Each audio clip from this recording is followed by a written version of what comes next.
Hey, you want us to run it? We can run it. Yeah. You want us to pass it? How about that pass? Yeah. The Philadelphia Eagles are coming off another huge win where Jalen Hurts and A.J. Brown and Devonta Smith seemed like they wanted to, follow their own prerogative and shut up the media, and they did a damn good job at it. Also, I think that Nick Sirianni is starting to shut the fan base up with how he's able to bring this team together through a lot of drama. And lastly, I do want to talk about how the Eagles have the chance now, and it's in their own hands, to go ahead and get that coveted number 1 seed in the NFC. So we're not going to waste no time. Let's get right into it. You want Philly food? Yeah, let's do it. Let's do it. Woo! Yeah, it feels good. It feels good. The Philadelphia Eagles went out there and handled business, taking out the Pittsburgh Steelers. We have not lost to the Steelers at home since 70s or something like that. It's insane. The Eagles looked really, really good in this game, and they looked kind of bad at times. But we're going to talk about all that, and we're going to talk about how they can get to the number 1 seed in the NFC. It's literally in their grasp. But before we get into that, y'all know what it is, man. It's your boy Joe Castro, a.k.a. Philly Fresco, and this is another episode of Philly the podcast. So I'm not going to stop. I'm not going to waste no time, man. I want to hop right into it with Nick Sirianni. A lot of people are talking about Nick Sirianni. A lot of people talking about him and Jalen Carter kind of getting into it on the sideline, having a little, a war of the words. At the end of the day, we saw Clint Hurt, defensive line coach, getting in the middle of both of them, kind of calming Nick Sirianni down.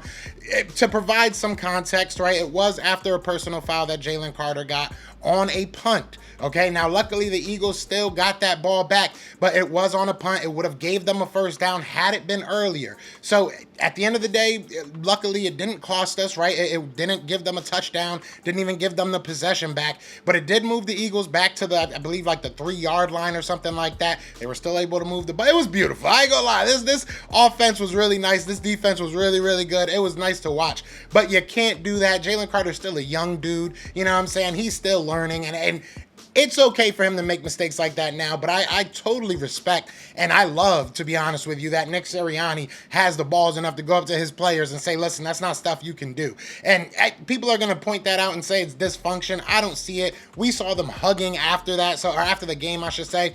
Players and coaches all wear their emotions on their sleeve, at least for the Philadelphia Eagles. I don't know how other teams work, but for the Philadelphia Eagles, our staff, our players wear their emotions on their sleeves, and I think it's a good thing. I think that when you can hone that in, when you can kind of settle that down, right, a lot like what Cooper DeJean does, right, we still got time, settle down, but if you can settle your emotions in and kind of lock in and use that as a motivation or just to create big moments, I think that it's a tool, to be honest with you. I don't think it's something that we should be upset about. I don't think it's something that we should be like, oh, they're too emotional. No, I need you to be out there and give a damn about this game. This was beautiful, man. I really do like that Jalen Hurts was able to go out there, start off fast. There were some mistakes, right? We had, I think, 2 turnovers early in the game, so it was a lot of mistakes, but the defense held us down, did what they had to do. I mean, and these weren't necessarily Jalen's, fault. One fumble, obviously, and TJ Watt just basically perfect peanut punch. You can't really be too mad about that. But, and then the next one was on the punt return. You don't really see Cooper DeJean giving up the ball too much. He was a little loose with it. Again, I think this is going to be a learning experience for them. We were able to go out there and beat a very good Pittsburgh Steelers team. They had some injuries. We had some injuries. It was chippy. It was everything that you thought that an interstate rivalry should be and a little bit more. Last year we saw when the Eagles faced the 49ers came to our house and disrespected us and took the soul out of us. At the end of the day, I think that we're now on the other end, right? We saw Quinyon Mitchell throwing some punches for Darius Slay. We saw Slay was bucking up, bro. Slay was ready to fight. So I love this attitude of this team. I really do. And I think that it starts, and you see how I'm bringing this all back. It starts with Nick Sirianni. It starts with him allowing his players to be who they are and truly express their emotions and happiness, sadness, anger, whatever it is. You put that out on the field, and I think that it shows, right? If you put your emotions out on the field, you lay everything out there, you do everything for that man next to you, you see the results, right? 11 wins, 10 wins in a row now. We're going for 11, so it feels really good. It feels like this is something that the Eagles can sustain throughout the season. Now we're on to Washington, right? But I do also want to talk about this defense just a little bit. Defense looked amazing. Defense looked amazing. We talked about Jalen Carter's mistake on special teams. Jalen Carter was great during his defensive duties. But a main player I want to bring up is Nolan Smith, man. Nolan freaking Smith. The Philadelphia Eagles defense last night had 8 different pressures, and Nolan Smith was responsible for 4 of them. And to be honest with you, you might, if I went through the tape, I might be able to pick out a couple more.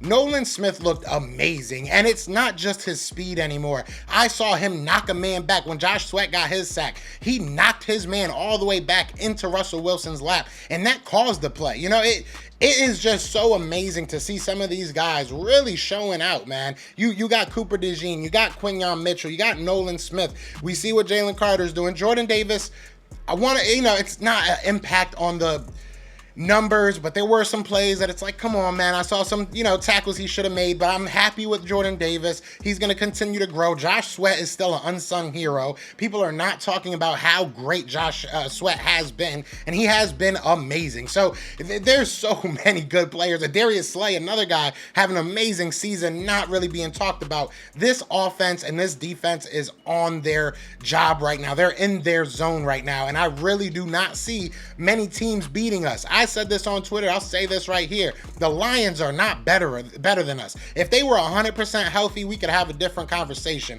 But that defense is absolutely ghastly, and their offense is stoppable. So I'm not too worried about the Lions. I can't wait till the playoffs start. I would love to get that #1 seed. I think that it would help the Philadelphia Eagles. I think that we are a team that thrives on being at home, but I truly believe that we can win anywhere. We lost 1 game this year on the road.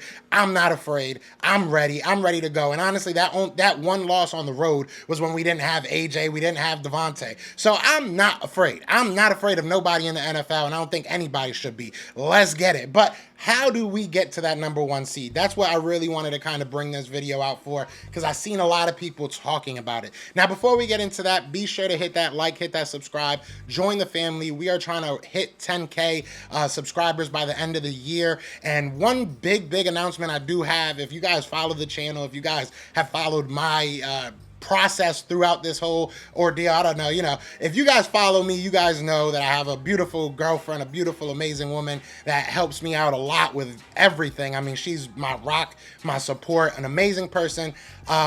And I just got engaged, y'all. So yesterday I asked my Saturday, I asked my girlfriend to be my wife, and she's no longer my wife. She's my my girlfriend. She's now my fiance.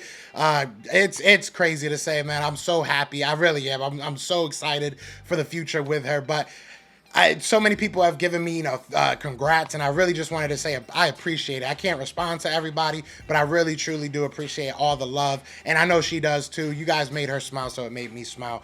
Thank you so much. So how do the Philadelphia Eagles get that #1 seed? It's pretty simple, man. They either have to win out, all right? So they either have to win out and hope that the Minnesota Vikings and the Detroit Lions both lose a game. So if the Eagles win out and the Detroit Lions and the Minnesota Vikings both lose a game, then the Eagles will have the #1 seed. Another way that it could work is if we lose a game, they're going to have to lose 2 games. It's, so it comes down to, at the end of the day, you need them to lose at least 1 more. At least 1 more. This is the way that I kind of want it to work out. The Minnesota Vikings need to lose as soon as possible. So, they play tonight against the Bears, I believe.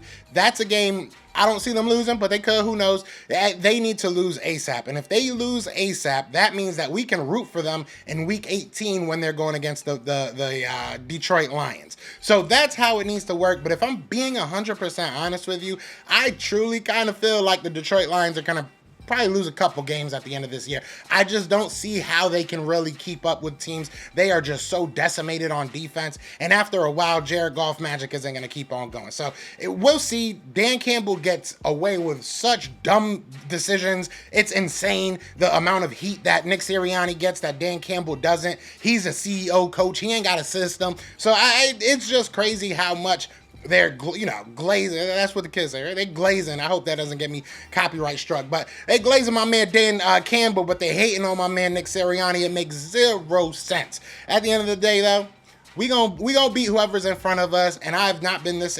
excited. I've never been this confident about a Philadelphia Eagles team. I'm gonna be 100% honest with you. You look at this point of the season. By this point of the season in 2017, we already lost Carson Wentz. I didn't think we were. I ain't gonna lie to you. I didn't think that we were gonna win that Super Bowl. We did. That's awesome. 2020, I didn't think that we were as good of a team as we showed to be, and they ended up making it to the Super Bowl. Or not 2020.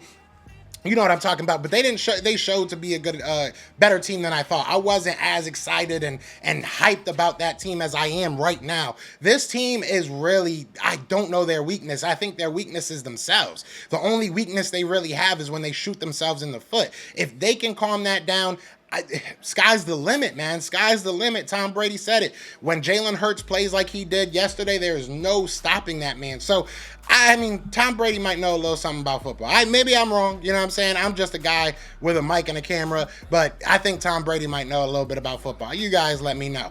But that's all I got for you guys. I just wanted to go over those couple of things. The Eagles are the best team in the NFL, and I'm not really going to be quiet about it no more. I'm ready for the smoke. If you are a fan of a different team, let me know in the comments. You leave a comment, and I'll respond to it in a whole video because I got time today. I got time this week. The Philadelphia Eagles are going to be the Super Bowl champions. Y'all let me know what y'all thinking in the comments. But other than that, y'all know what it is, man. It's Fly Eagles Fly. And we are out here. Peace! Everywhere. This is for you. Yeah. Fly Eagles flying on the team. Touchdown. Time to get Jalen this ring. You don't really want to start a thing. This a Bird Gang Nation, baby. It's a Philly thing. Hater, and you looking like you type trash. I'm just here calling on Philly the podcast.